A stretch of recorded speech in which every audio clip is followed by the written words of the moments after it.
A 21-year-old Air National Guardsman in Tennessee is facing federal charges after applying to be a hitman online. Josiah Garcia sent his resume to this website called Rent a Hitman, not realizing this is not a real site, it's a parody site.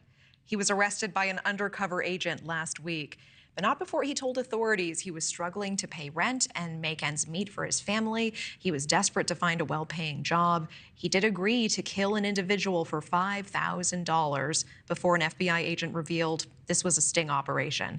If he is convicted, he could face up to 10 years in prison. Joining us now to discuss this case, NewsNation Law and Justice contributor Jennifer Koffendorfer. Jennifer, thanks for being here. Thanks for having me, Natasha. And Jennifer, first of all, as a former FBI agent, what is your reaction to this story?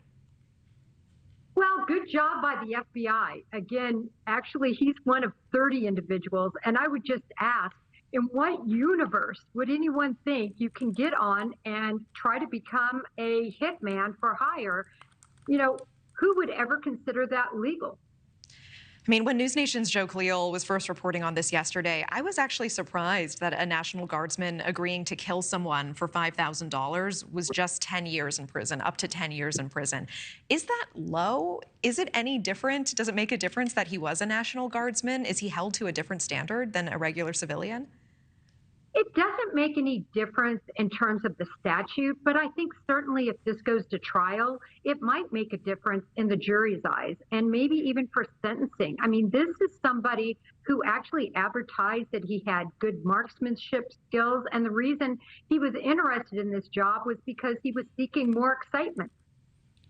You know, this Rent a Hitman website apparently has led to at least 30 arrests so far. Does that surprise you? Nothing really surprises me anymore, Natasha. And what's going to be interesting is next year when probably we're discussing this story again because other people will be applying to be a hitman. Do you know of any other similar schemes set up by the federal authorities to crack down on crime? Or in this case, this was simply a parody website. This was not set up by federal authorities. It was the site administrators who did the right thing. Yes, they did do the right thing on 30 different occasions, different people going to this website. But no, the FBI has very active investigations for particularly child pornography that they have set up. And those sting operations are handled in much the same way. There's a wonderful statute, 18 U.S.C. 1958. You can't use interstate facilities like your cell phone or your internet on your computer to commit a crime without it being federal. I appreciate that. Is this a pretty cut and dry case for the prosecution, do you think? Do they have all the evidence they could possibly need?